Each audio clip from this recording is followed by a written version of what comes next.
Chef-d'œuvre de Grey-Rose, l'église Saint-Jacques domine Lunéville depuis le XVIIIe siècle. Ces deux imposantes tours sont visibles à des kilomètres à la ronde. Les statues qui les surmontent culminent à plus de 50 mètres de hauteur et veillent sur la cité ducale depuis près de 300 ans. Son riche passé historique, son architecture remarquable et la qualité de son décor intérieur lui ont valu d'être classé au titre des monuments historiques en 1926. Saint-Jacques, effectivement, est l'un des bâtiments les plus importants de Lunéville, les plus anciens aussi, puisque ses origines remontent au tout début de la ville de Lunéville, vers l'an 1000.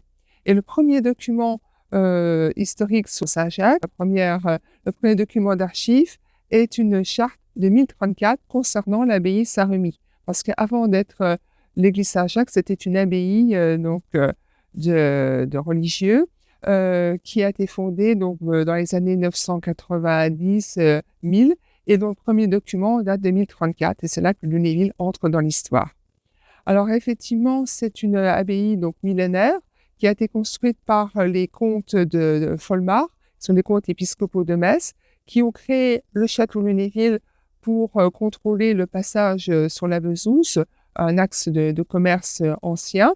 Donc ils ont également fondé cette abbaye Saint-Remy, probablement à l'emplacement de cette église Saint-Jacques par la suite. Au fil des siècles, l'église a subi différentes interventions pour la maintenir en état. De nombreux documents conservés aux archives municipales témoignent de ses travaux depuis la fin du XVIIIe siècle jusqu'aux années 1960. En 2021, de nouvelles détériorations de l'édifice ont obligé la municipalité à réagir. En septembre 2021, on a constaté des chutes de pierre sur l'édifice. Rapidement, on a mis en œuvre une visite à l'aide d'une nacelle pour aller constater si d'autres pièces étaient prêtes à tomber ou pas. Et effectivement, on a constaté qu'un certain nombre de pierres, voire d'éléments de sculpture allaient tomber. On a même enlevé une jambe avec un pied complet qui tenait vraiment plus, quoi. Donc on a sécurisé tout l'édifice. Et en 2022, on a consacré toute l'année à des études, des diagnostics, tant sur le plan historique que sur le plan structurel, pour essayer pour évaluer les travaux qu'il faudrait faire pour restaurer ou mettre en sécurité l'édifice. Donc fin 2022, on avait un chiffrage et une évaluation des travaux qui s'élevait à peu près à 5 millions d'euros. Et donc on pouvait à ce moment-là proposer ces éléments pour prendre une décision. À l'issue du diagnostic, on avait deux choix. Sécuriser l'église, c'est-à-dire barriérer tout autour et s'arrêter là, ou entreprendre des travaux. Travaux à hauteur de 5 millions d'euros, ce qui est important, et ce qui n'était pas prévu au départ du mandat.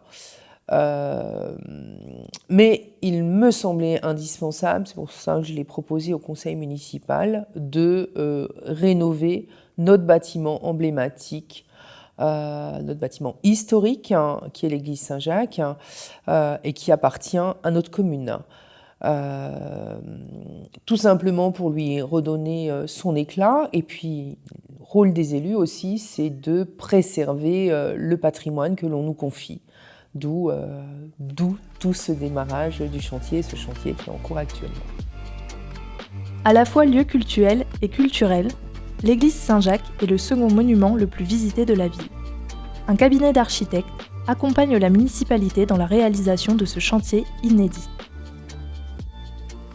Alors, chaque chantier a sa spécificité, a sa singularité. Ici, la singularité, c'était... alors, il y avait plusieurs choses. Il y avait la structure. Parce qu'on a le groupe de l'horloge qui a été rapporté une fois que la façade avait commencé à être construite et qui était surdimensionné par rapport aux capacités de surcharge de l'édifice. Donc là, on a un enjeu structurel, donc un renforcement structurel, qui a été calculé par un BET structure membre de l'équipe, cabinet Militech. Et puis, on a quand même une sculpture, une décoration très particulière avec des sculptures au niveau du groupe de l'horloge, avec des groupes d'anges de part et d'autre de ce groupe. Et ça, c'est vraiment très particulier puisque c'est un peu inédit en Lorraine, y compris également le dessin de la façade. Et puis, on a également un lot campanaire où on restitue en fait un cadran, on l'évoque, plus qu'une restitution, on l'évoque, le cadran d'origine 18e, donc, qui était dans une couleur bleu-azur. Donc là, ça va changer également des choses. Après plusieurs semaines, un imposant échafaudage de 32 mètres de haut a recouvert le massif central de l'église. Les travaux peuvent alors commencer. Pendant que le restaurateur poursuit le nettoyage des pierres en bon état, les tailleurs s'occupent de celles qui doivent être retirées et remplacées. Équipés de marteaux-piqueurs, ils effectuent le refouillement de la façade centrale. Le grès, il est très abrasif. Donc ça veut dire que tous nos outils, nos burins, tous les outils de taille, en fait, ils s'usent très très très vite. Voilà. Et puis c'est une pierre assez dure. Donc ça va, comparé à par exemple à une pierre de savonnière qui est beaucoup plus tendre, le grès, ça va être vraiment beaucoup plus contraignant. Cette étape nécessite beaucoup de manutention, car, afin de garantir leur sécurité, les tailleurs de pierre doivent veiller à garder une surface de travail propre et stable. Tous les gravats sont évacués au fur et à mesure du refouillement. En tout, c'est près de 29 mètres cubes de pierre qui ont été déblayés sur cette première phase de chantier. Une étape particulièrement physique pour les ouvriers. C'est quand même un chantier qui est important. On est sur comme chaque tranche, on a quand même 28 mètres cubes de pierre. Les chantiers courants en pierre sur une façade, si on a 2 mètres cubes, généralement c'est entre 1 et 2 mètres cubes, c'est le bout du monde, quoi. Donc il faut se représenter le volume de pierre. Nous on se représente ça, mais les gars qui sont sur ce chantier, ils voient ça encore différemment, parce qu'ils ils transvasent les pierres d'en bas jusqu'en haut, donc c'est vraiment important. Que ça soit, on va dire, les métiers dans le gros œuvre, dans la taille de pierre ou d'enduit traditionnel, c'est des métiers qui sont très durs physiquement. Ça veut dire que le personnel il porte énormément de charges si on regarde sur toute sa vie combien de tonnes il porte. C'est énorme. Donc en fait c'est vraiment des travaux lourds. Donc les gars ils sont très impactés par ça et bon, c'est en train de se développer. Il y a des exosquelettes qui vont arriver, des choses comme ça. On n'en est pas encore là, mais on essaie un maximum de les aider là-dessus avec des sapines d'approvisionnement, des choses comme ça. On va monter les escaliers avec des sacs, des choses comme ça. Et parce que c'est des métiers durs. Voilà. En même temps sur le chantier, les verriers s'attellent à la dépose de la rosace. Contrairement au travail de la pierre, celui du verre se fait principalement en atelier. Les verriers ne montent que 2 fois sur l'échafaudage, au moment de la dépose, puis de la pose des vitraux. Sur le chantier de Saint-Jacques, la dépose a révélé quelques surprises. L'accessibilité qui est un peu délicate, derrière l'orgue, il y a eu des normes de sécurité et de propreté à respecter et à instaurer, avec un sas anti-chien, etc. Après, sur place, on a découvert les restes de la vie des pigeons qui avaient infesté les lieux, donc ça, c'est jamais très agréable, mais bon, c'est partie du métier. Après, la structure elle-même de la rosace, il y a aucune forme droite, c'est que des courbes, donc on a dû prendre des gabarits exacts de la serrurerie existante. Le refouillement terminé, les tailleurs réceptionnent la livraison des pierres. Les blocs de moins d'1 tonne sont montés directement à l'aide d'une sapine d'approvisionnement fixée sur l'échafaudage. Mais certains blocs sont trop lourds et doivent être montés à l'aide d'une grue. La coordination est alors de rigueur entre le grutier, les ouvriers au pied du chantier et ceux présents en haut de l'échafaudage. La plus grosse pierre du chantier pèse 1,3 tonne. Avec ce poids, le moindre mouvement peut endommager la pierre ou l'édifice. Une fois sur l'échafaudage, les pierres sont posées. Certaines sont déjà taillées en atelier, tandis que d'autres serviront de base aux sculpteurs. D'abord, il faut déplacer la pierre jusqu'à son nouvel emplacement. Les tailleurs utilisent des palans et des sangles pour faciliter la manutention des blocs à la verticale. Ils sont parfois obligés de modifier l'échafaudage pour faciliter la mise en œuvre. Une fois positionnée, la pierre doit être ajustée. Patience et minutie sont alors de rigueur. Les tailleurs, armés de différentes cales, ajustent les blocs. L'alignement doit être parfait pour garantir la stabilité de l'édifice.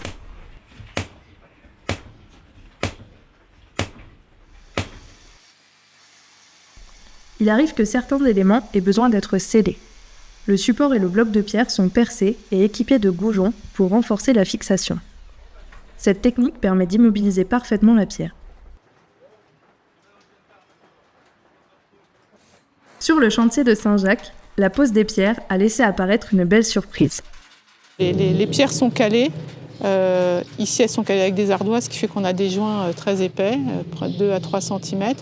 Et sur une de ces ardoises, dans le groupe de l'horloge, on a la signature et la date, donc de 1744. Ce qui est toujours très émouvant parce qu'effectivement, on a une personne qui a signé, qui a posé, et puis nous on le retrouve plusieurs siècles plus tard. Et c'est aussi une confirmation de la réalisation de ce groupe de l'horloge avec cette date de 1744. Et ce qui est d'autant plus émouvant, c'est que ça a été trouvé au niveau de la sculpture du temps. Donc voilà, c'est un peu symbolique. Et, voilà. Et on a toujours ce genre de découvertes assez émouvantes sur les chantiers. Sur la Villa Majorelle, c'était des graffitis. Enfin voilà, c'est toujours... c'est le sel un peu du métier. De retour du côté de la rosace, dans l'atelier des verriers. Dans l'atelier, les techniques et les matériaux employés par les artisans sont les mêmes qu'à l'époque de la construction des vitraux. Si quelques outils électriques sont désormais utilisés, ce sont bien les coups de marteau qui résonnent. L'essentiel du travail se fait manuellement avec les outils originaux. Actuellement, on est en phase de remontage des panneaux, c'est-à-dire que les panneaux ont été démontés, nettoyés, et là, les pièces sont propres. On remplace les pièces cassées et on remet en plomb, on appelle ça le montage, la remise en plomb complète des panneaux avec une remise aux formes plus adéquates de ce qu'ils étaient à dépose. On s'est rendu compte qu'il y avait des problèmes de cote et de forme, donc on réadapte un petit peu le format, la forme des vitraux à la serrurerie existante sur place. La phase de montage s'apparente à un vaste puzzle composé de 13 panneaux qui forment la rosace de Saint-Jacques. Le format initial était trop court et inadapté aux serrureries, accentuant ainsi la dégradation des vitraux. L'enjeu pour les artisans est de conserver au maximum les pièces d'origine, d'allonger les pièces trop courtes, tout en préservant la géométrie du dessin. Sur l'échafaudage, les tailleurs ont achevé la pose des blocs destinés à la sculpture. Après avoir effectué des relevés sur les anciennes pierres, le sculpteur peut débuter son travail. À l'aide de ces outils, il donne aux blocs de pierre leur forme et leur volume.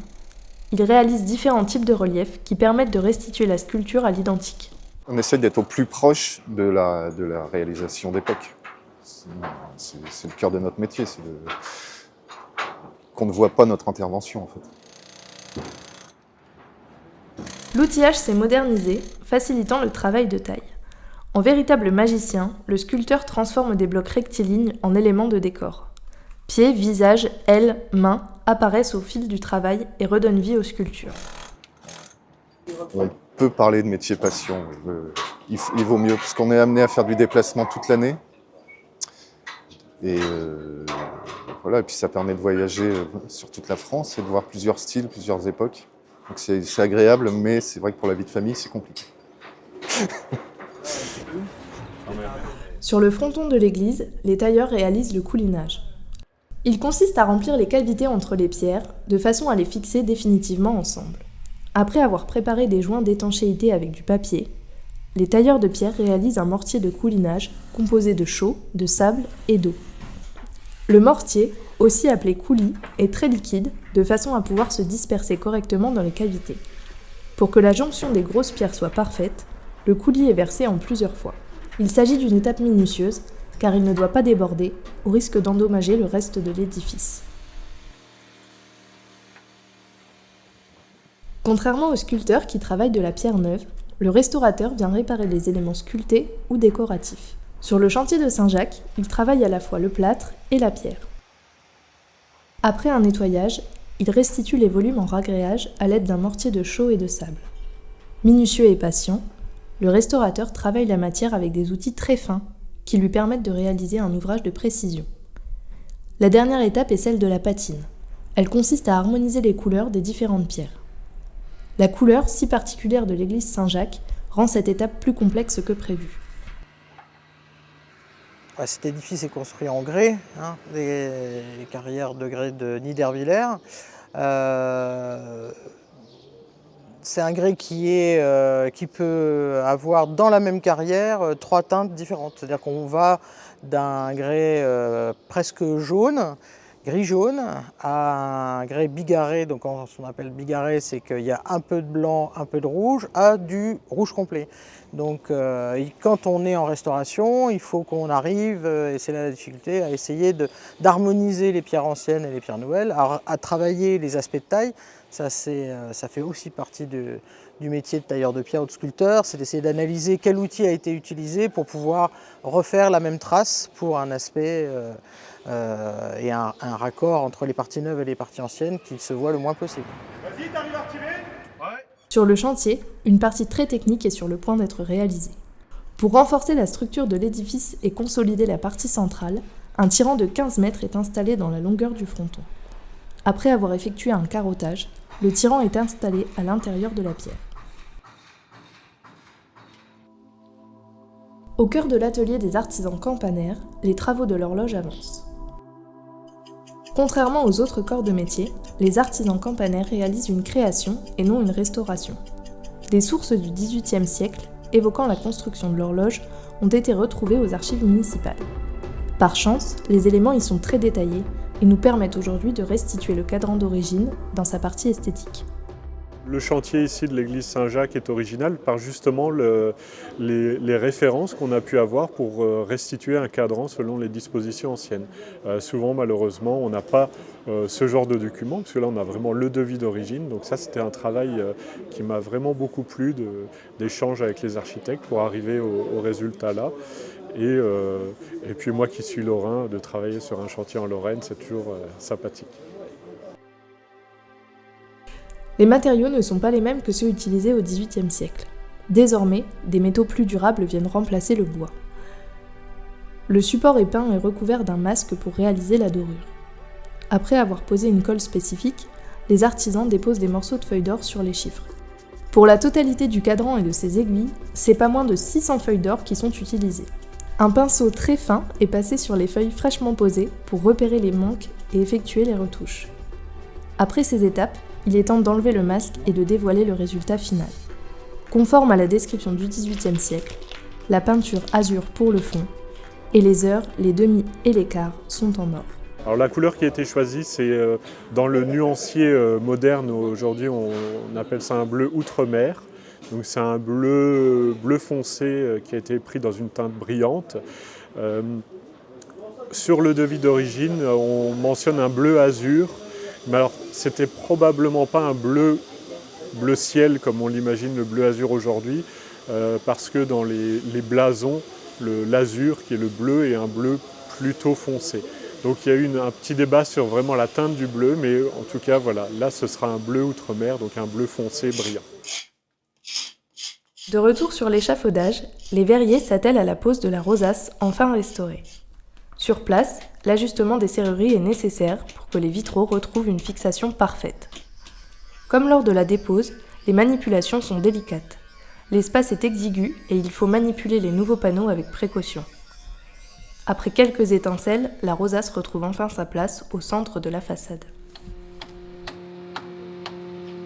Sur le chantier, les couvreurs sont un des derniers corps de métier à intervenir.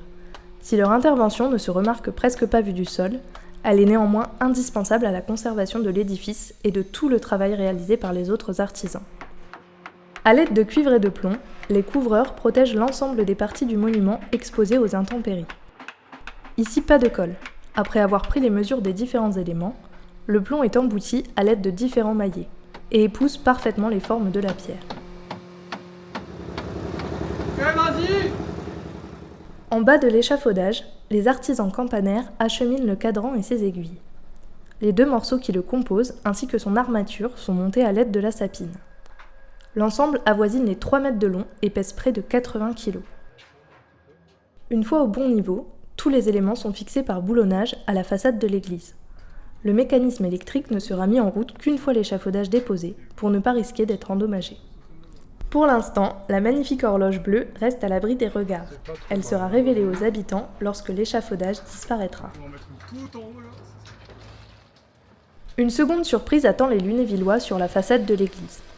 En effet, les Angelots sont sur le point de retrouver leurs attributs. Chaque élément a été créé en cuivre à partir de documents retrouvés dans les archives. Une concertation a eu lieu entre l'architecte, les historiens de l'art ainsi que les artisans pour que la réalisation soit la plus adéquate d'un point de vue technique, esthétique et historique.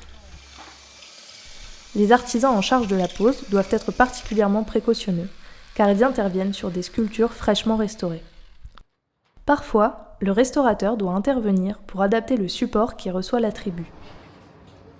Le massif de l'horloge retrouve définitivement son aspect originel. Les échafaudeurs sont les derniers à intervenir sur le chantier. Sous une météo difficile, ils débutent la dépose de l'échafaudage. Après avoir ôté le parapluie, chaque élément métallique est démonté et descendu à l'aide de la sapine d'approvisionnement. Plusieurs semaines vont s'écouler avant la dépose de la dernière pièce.